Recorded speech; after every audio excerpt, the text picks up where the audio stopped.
Alrighty, it's bean day. And when I say bean day, I'm hoping to have them all done in today. Only 30 acres, so I should be able to get it. Was gonna go yesterday, but had a bad bearing here. So had to run up, get that replaced, and ended up just spraying post or pre-emerge last night. So finally got everything, roan units changed, calibrated, and ready to rock, hooked up. So yeah, hopefully my dad will go over and Ted the triticale cut yesterday. So let's get at it.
Alrighty, so what you guys saw there was us getting our bean ground in. The 20 acres there where it was bare was the 20 acres that we took off for rye in the last video. And then we planted green. It was pretty high, probably 2.5, 3 foot for the 10 acres in the back there. I've been wanting to experiment a little bit more with that. Now, in these videos you're seeing, we're switched over to corn, and this is kind of an interesting field. We did not intentionally make it this way. However, we basically have every scenario for a cover crop possible in this overhead. Here you can see it pretty well. Where the outside rounds, they were burned off with cover crop about 2 weeks prior to this. Everything kind of in from that is cover crop that was never burned off, except it was burned off the day before. You can see the sprayer tracks.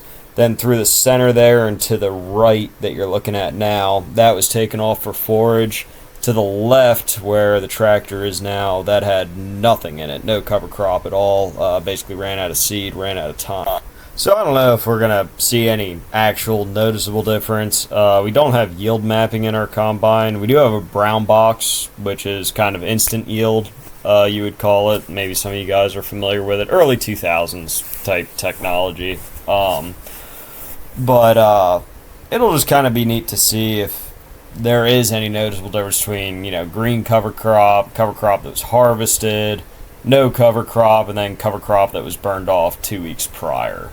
Again, I don't know if we'll be able to actually tell going from one transition to another. But I don't know. We'll see. We'll keep you updated, and we'll catch you guys in the fall on that. And I'm not much of a sportsman, but my tractor decided to do a little shed hunting. Pretty nice one, but thought that was going to wreck the whole day. But shout out to Martin's Tire in Morgantown. We dropped the tire off there, and by the time my dad got back, they had it fixed already, and he went right back up and got the tire. And yes, a voiceover was definitely necessary, especially for that first video. I don't think YouTube would have appreciated the original audio. In this time lapse is a few weeks prior. I cleaned out our fat and heifer pen, stockpiled it with the idea that we're going to spread manure after we get triticale off, which you'll see in the end of this video. you'll see with the amount of tonnage we took off, I am glad we got this manure on it. Made quite a few bales, I will say that. So enjoy, and I'll talk to you guys again in a little bit.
I will admit, as things got busy, I wasn't the best with documenting everything we were doing. So this is the field that we were just spreading manure in. My dad's mowing it now, so we're on a little bit of a flip-flop.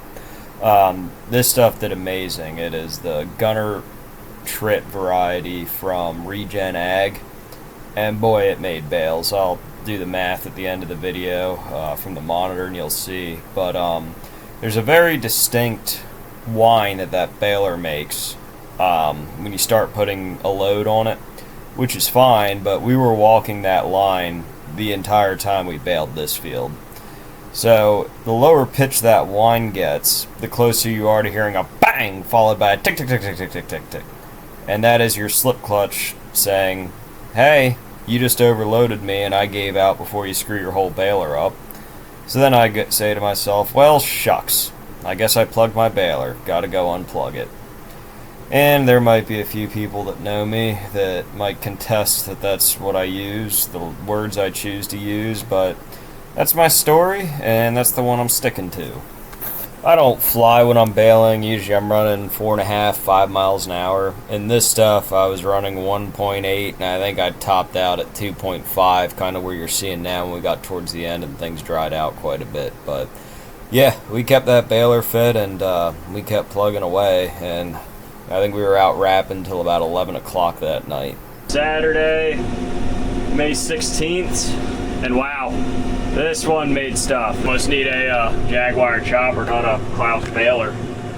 So, I don't think I'll have time to fly the drone up. I want to get done because it looks like we're going to be wrapping all night at this rate. I'm guessing we're going to fall into 80 bales on 15 acres or so.